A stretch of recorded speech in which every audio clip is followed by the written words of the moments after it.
over to this one instead. How's everybody doing tonight? Make your way in here, and I'm going to talk your ear off for a little bit, all right? Well, I first want to welcome you all to the Red Shoe Gala. My name is Hannah Klein. I'm a reporter at WCHS Eyewitness News, and I am truly honored to be invited back for my second year here with the Ronald McDonald House Charities of Southern West Virginia. Now, I'm going to first start with this. I'm going to get a little sappy if that's okay. So these staff members and volunteers have truly provided a place of comfort and care for families with a critically ill or injured child. Now, Ronald McDonald House holds just a big spot in my life. When I was 10 months old, I was diagnosed with stage 4 congenital mesoblastic nephroma and neuroblastoma. So super big words, but cancers in the kidney and in the adrenal gland. And at the time, my family was told that I would have a 15% survival rate, but the Ronald McDonald House gave me and my family a thing like a warm meal, a bed, a sense of home when I truly needed it. So now I'm 21 years in remission, and I've made it my mission to give back. And I remember, thank you. Thank you guys. But I remember calling the Ronald McDonald House here in Charleston when I moved to the area, and people like Michaela, people like Brooke answered the phone, and I really had that sense of home again. So I remind people, if you can volunteer at simple things, if you can volunteer your time, supplies, anything, it truly goes a long way with these families. And now I am just so excited to be here, and I want to pass on the mic to Brooke Field. She's the executive director of the Ronald McDonald House Charities of Southern West Virginia. Let's give her a round of applause.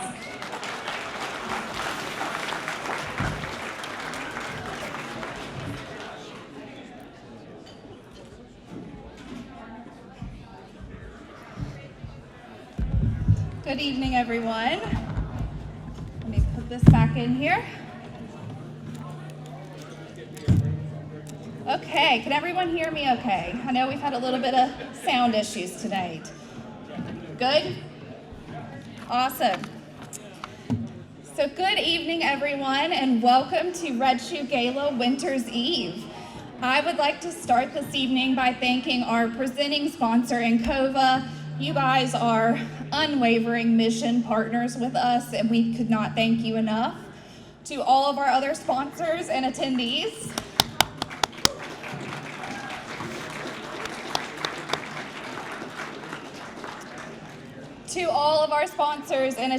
tonight, thank you so much for being here. We are so excited. So I'm going to share a bit of a personal story this evening, so I ask that you all bear with me. I have my tissues, so hang tight with me. 184 days ago, I was told that my otherwise very healthy 65-year-old father has stage 3 esophageal cancer. Boom, a medical emergency happened in my family just like that. Since May 6th, he has spent 38 days hospitalized. He has completed 6 rounds of chemo. He has done 28 radiation treatments. He's lost 152 pounds. And most recently, in October, he got a flight on HealthNet to Morgantown to have a gastric perforation repair surgery. I'm really happy to report, though, that he is now home recovering, and we continue to navigate the healthcare world.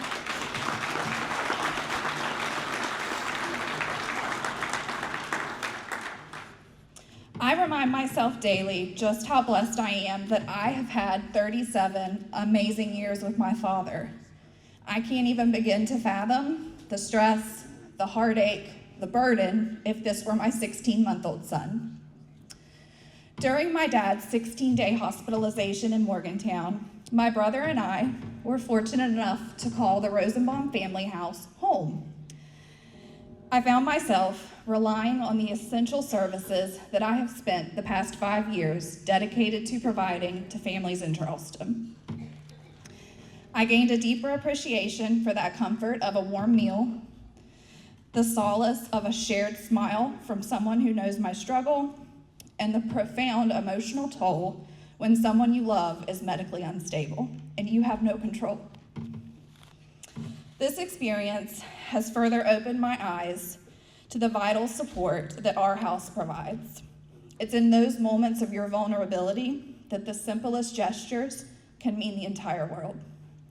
It is precisely that understanding that fuels our mission. At the Ronald McDonald House, we are dedicated to providing essential services that remove barriers, strengthen families, and promote healing when children need it. Did you know that 1 in 8 babies in West Virginia are born preterm, and over half of our counties are maternity deserts? That means people have to travel for their health care. So, at RMHC, 4 out of 5 families that we serve are in the neonatal intensive care unit. They're our tiniest little babies. And we are seeing our numbers rise every single year. So, as we gather here tonight, it is your generosity that enables us to extend our reach and help more and more families every year. Together, we can create a world where every family has what they need and they have the best health outcome for their child. In a moment, you are going to hear the incredible journey of the Mullins family from Hart, West Virginia, which is very appropriate. They stayed with us for 14 nights in 2023. And as you listen to their story, I invite you to use a text link that you just received and help us fund our mission tonight. You are going to see 4 recommended levels to give, starting at 1 night for $126, all the way up to helping fund all 14 of our guest rooms for an entire week. Tonight, our goal is to raise $25,000, which will fund 1 full month for every family that needs us at the Ronald McDonald House. Your contribution at any level makes a tangible difference in the lives of families that face some of their most challenging times. By funding the mission tonight, you are directly supporting the essential services that will keep families close when they need it. Thank you for believing in the power of our community and for standing with us as we continue to ensure that our very smallest patients in West Virginia have the access to the health care they deserve with their families right by their side. Let's make a difference tonight in the lives of West Virginia families, one night at a time. Thank you.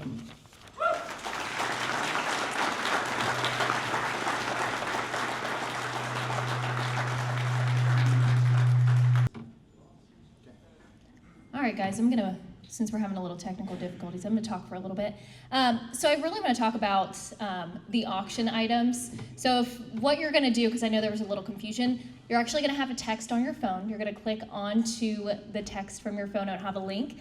And all you have to do is just sign in and you'll just scroll through and you'll see all of those auction items. So again, throughout the night, I'll be encouraging you guys to go ahead and donate for the silent auction. And I first of all, a volunteer, I know I was telling you guys earlier, I was 10 months old when I was diagnosed with stage 4 cancer. And I know the Ronald McDonald House was such a big part of my life. And I know I was so young when I went through that, but they provide a sense of home for these families. So moments like these, it's that breath of fresh air for these families. So I just want to give all of these volunteers, people like Brooke, Michaela, I want to first give them a round of applause because they are absolutely incredible. Let's give them a round of applause right now.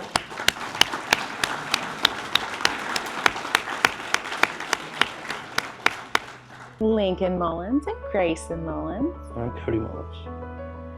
And, oh goodness, we are from Hearts.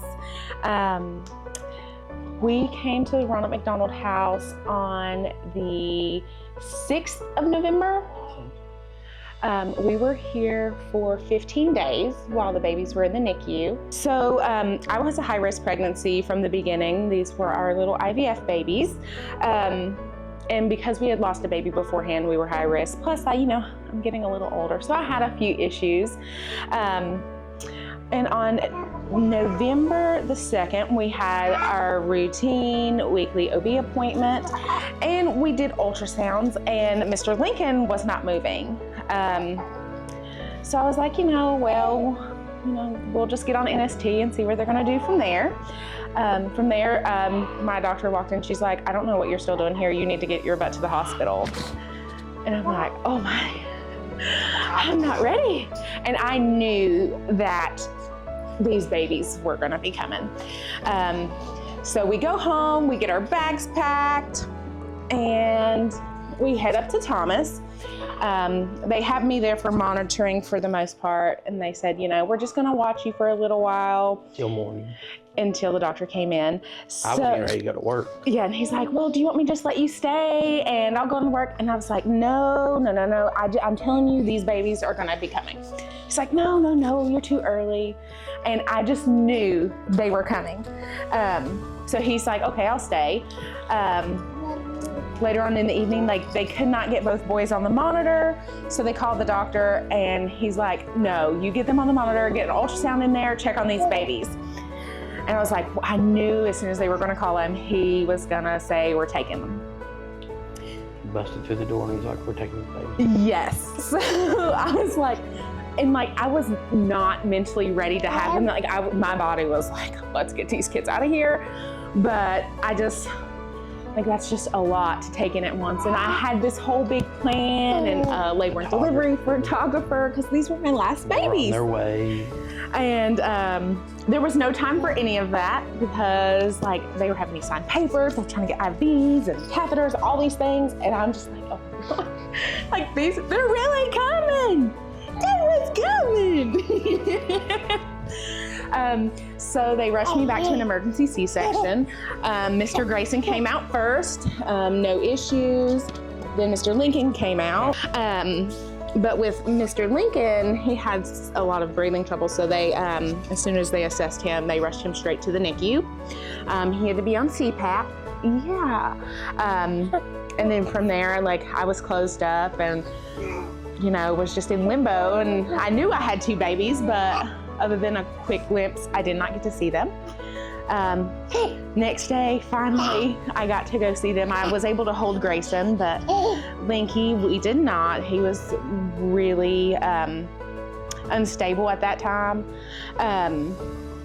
So on the 6th, we got discharged from the hospital, and I was torn all to pieces because, one, I just had my abdomen cut all to pieces, and I was like, I can't drive over an hour every day with 2 big kids at home, 2 babies in the NICU, and that's when they let us know, hey, we have a spot at the Ronald McDonald house.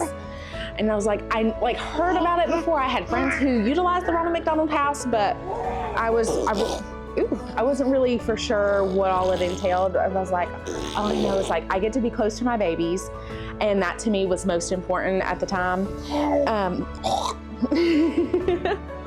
So we came, we checked in. I was able to get a good night's sleep. And we were only 10 minutes away from the hospital. I was able to go and visit the hospital anytime I wanted to. We're so thankful that his aunt and uncle were able to come in from Ohio to help with everybody back at home, but it really was so chaotic. Not only did I have to worry about what are we gonna do with the babies who are in the NICU, can barely, survive on their own, and then have to worry about everything I have to do back at home.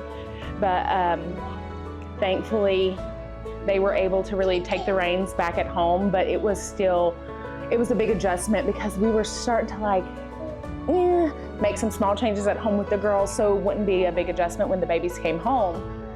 But my girls have never went that long without me being there. So it was definitely a big shock for everyone. And then I struggled emotionally because, I needed to be there for the babies, and then I know they needed me there too, but our family was able to bring them up so we could visit. The biggest thing for sure was being in a different environment, and it's all these things are here for you to use. And I felt like I was I guess in someone's home. I didn't want to touch the food with no, this is here for you guys. You treat it like your house. So I think that was the biggest surprise for us, is adjusting to be no, this is our home away from home right now. And like making it our new normal for a little while. I would honestly say it's probably home away from home. Whenever we first came, he's like, this is like the best hotel I've ever been to in my whole life. Except much better because there's food. And like you really have everything that you could need. Some days like you'd come and like different companies have made or organizations would have made dinner. Or they have all these things for you to like make yourself. Like that was seriously such a blessing. And a place to put the breast milk. Yeah. Like, I mean, like if you can think it is here. Like I didn't have to worry about going home and packing shampoo, a toothbrush, like everything was here and available, and everybody was like over and abundantly helpful. Mr. Lincoln actually got to be discharged from the NICU first, and we had the girls here, and we kind of knew it was happening, but we didn't tell any of our family. His cousin brought the girls up, and like we just said we're gonna have a little sleepover, and they were so excited about it. I went to the hospital and we had our visit with both of them, but we packed Linky up and we brought him back here.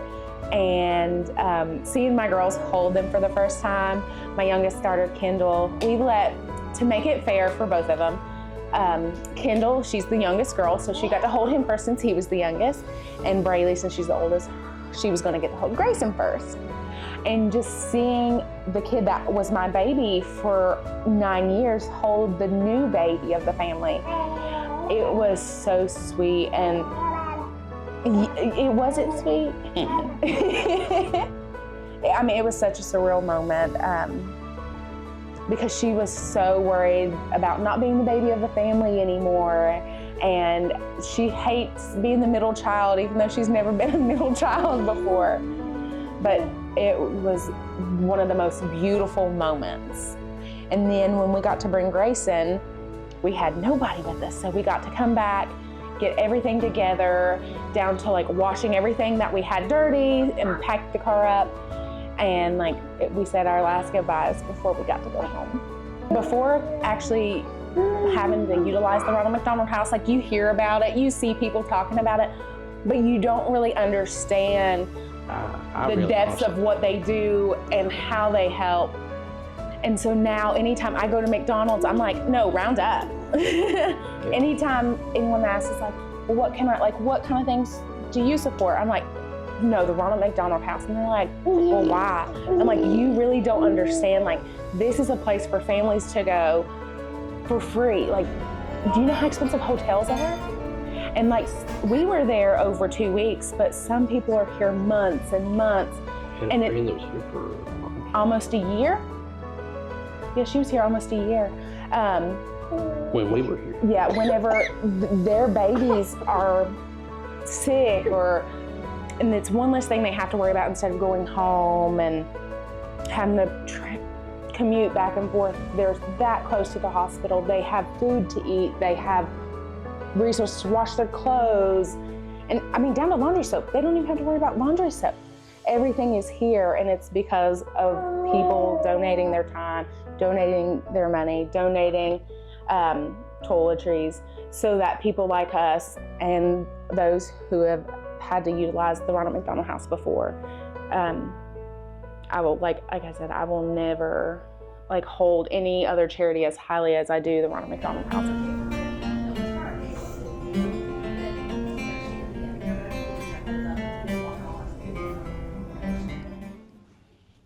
That's definitely awesome. That's definitely awesome. It's because of volunteers like you. I want to read this real quick, and then we'll get started with everything. Families do not have to pay their stay at the Ronald McDonald House, saving Southern West Virginia families over $1.7 million since October 2016. So a round of applause because of volunteers like you guys.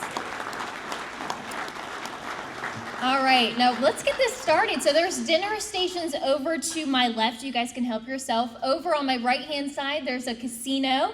And also on my left-hand side in the back, there's a candy table. Enjoy yourselves. And a 360 photo booth. So enjoy.